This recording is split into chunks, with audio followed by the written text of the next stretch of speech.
मुलांनो, आज आपण स्वराने सुरू होणारे 3 अक्षरी शब्द यांचं वाचन कसं करायचं हे अभ्यासणार आहोत। यापूर्वी 3 अक्षरी शब्दाचं वाचन आपण पाहिलेलं आहे, पण त्यावेळेस ते व्यंजनाचा म्हणजे 3 अक्षरी शब्दामध्ये व्यंजन आल्यानंतर कशा पद्धतीने वाचायचं हे पाहिले। आता आपण स्वराने सुरू होणारे 3 अक्षरी शब्द याचं वाचन कसं करायचं हे अभ्यासणार आहोत। पहा, या ठिकाणी वाचण्याची पद्धत आतापर्यंत ज्या प्रकारे आपण इतर 3 अक्षरी शब्द वाचले त्याच पद्धतीने स्वराने सुरू होणारे शब्द वाचणार आहोत। फरक एवढाच आहे की याच स्वराचा आवाज आपण अगोदर घेणार आहोत। म्हणजे आता स्वराने सुरू होणारा शब्द आहे, उदाहरण पाहिलं ओ आ एल। ओ हे काय स्वर आहे का व्यंजन? स्वर आहे की नाही? मग आता हे स्वराने सुरू होणारे 3 अक्षरी शब्द आहे।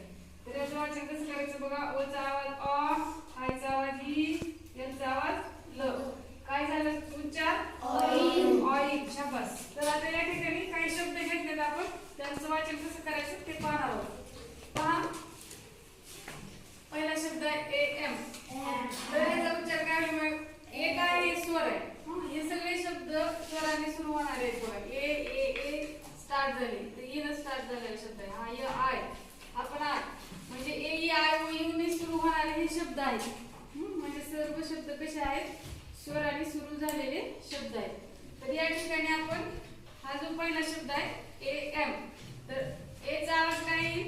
ए। एम चा म, काय झाला उच्चार? एम। ए चा आवाज ए, ए चा आवाज न, डी चा आवाज ड, काय झाला उच्चार? एंड। अशा पद्धतीने त्या स्वराने सुरू होणाऱ्या 3 अक्षरी शब्दांचं वाचन करायचं आहे। ए चा आवाज ए, सी चा आवाज क, टी चा आवाज ट, काय झालं उच्चार? एंड। ई चा आवाज ए, एफ चा आवाज न, डी चा आवाज ड, एंड।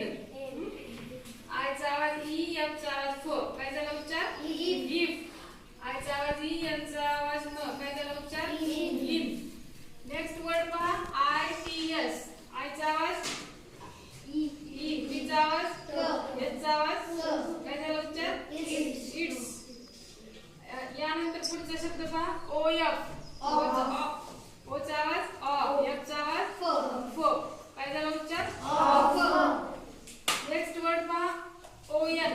ओ चा आवाज अ, एन चा आवाज न, काय झालं उच्चार? On. Next word O R. O चा आवाज अ, आर चा आवाज र, काय झालं उच्चार? ऑन। यू चा आवाज अ, एस चा आवाज स, काय झालं उच्चार? Us. Next word U P. U चा आवाज अ, पी चा आवाज प, काय झालं उच्चार? अप। आपण या म्हणजे आवाजाच्या पद्धतीने जर हे असं वाचन केलं स्वरांनी सुरू होणारे 3 अक्षरी शब्द, त्याचबरोबर व्यंजनाने व्यंजन असल्यानंतर कसं वाचायचं, त्या व्यंजनाचे आवाज कोणते, हे जर आपण त्याचा अभ्यास करून अशा पद्धतीने वाचलं तर एकही शब्द चुकत नाही। आता या प्रत्येक शब्दाचं तुम्ही उच्चार